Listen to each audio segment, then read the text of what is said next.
Shalom Bapak Ibu Saudara sekalian yang dikasihi Tuhan, selamat pagi. Saudara mengucap syukur untuk hari baru yang Tuhan telah sediakan bagi kita. Saudara, mari kita awali dengan kita mencari pimpinan Tuhan melalui firman-Nya. Mari kita berdoa.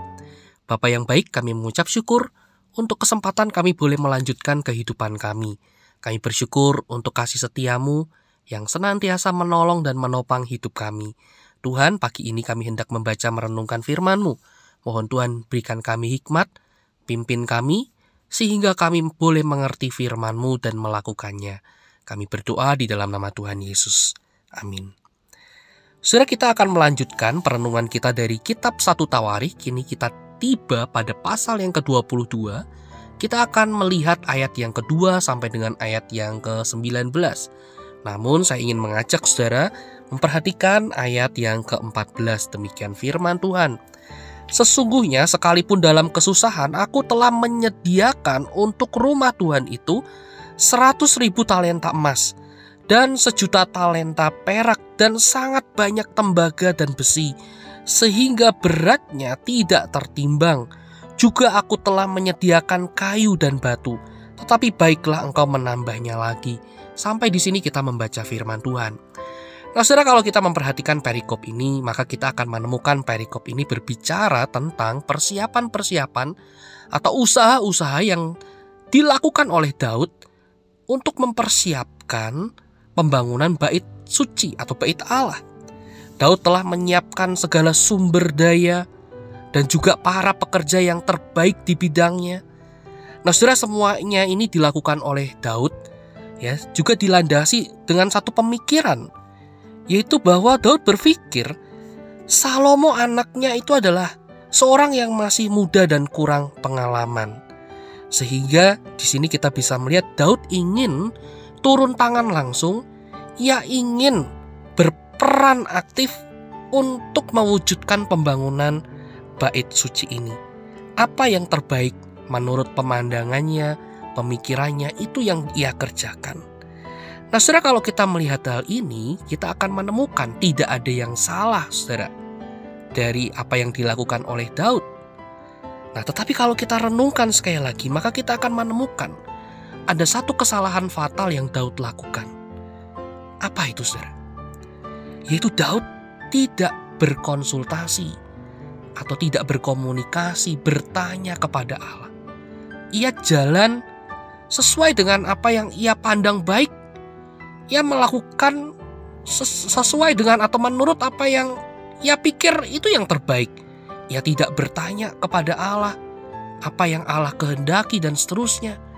Ia hanya jalan menurut pemikirannya sendiri. Oleh karena itu, kalau kita melihat pada ayat yang ke-8, saudara, Allah datang kepada Daud dan Allah berkata kepada Daud bahwa bukan Daud yang akan membangun bait suci itu, melainkan Salomo anaknya. Allah menyatakan karena tangan Daud telah menumpahkan sangat banyak darah. Dan Daud telah melakukan begitu banyak peperangan yang besar. Oleh karena itu, bagi Tuhan, untuk pekerjaan yang mulia ini, bukan Daud pelaksananya, melainkan Salomo yang dipandang oleh Daud ayahnya, seorang yang masih muda, yang belum pengalaman, tetapi justru ialah yang ditunjuk Allah untuk mendirikan bait suci. Nah, saudara, dari apa yang terjadi yang dikisahkan dalam bagian ini, kita bisa melihat ada sebuah pelajaran yang indah yang kita bisa pelajari di sini. Yang pertama, saudara, mari kita belajar untuk senantiasa terus bertanya kepada Tuhan. Untuk hidup kita, masa depan kita, saudara, mungkin kita telah merancang, mengatur strategi yang kita anggap ini yang terbaik, ini pasti jalan bagi saya yang terbaik yang pernah ada. Mungkin kita lupa dalam bagian ini untuk bertanya kepada Tuhan. Apakah ini yang Tuhan mau? Apakah ini yang Tuhan kehendaki? Apakah ini menyenangkan hati Tuhan? Di sini kita kembali diingatkan Saudara, berencana, berstrategi, itu tidaklah salah. Tetapi salah akan menjadi sebuah hal yang salah kalau kita tidak pernah berkonsultasi, bertanya, berkomunikasi dengan Tuhan. Kita bergumul di hadapan Tuhan, apakah itu yang terbaik atau bukan.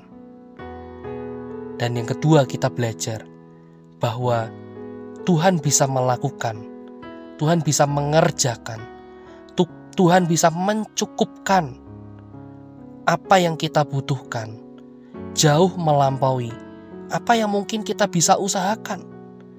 Sebagian ini juga Tuhan menyatakan bahwa Ia akan menyediakan apa yang dibutuhkan di dalam pembangunan bait Allah. Tuhan juga akan memberikan kedamaian, keamanan.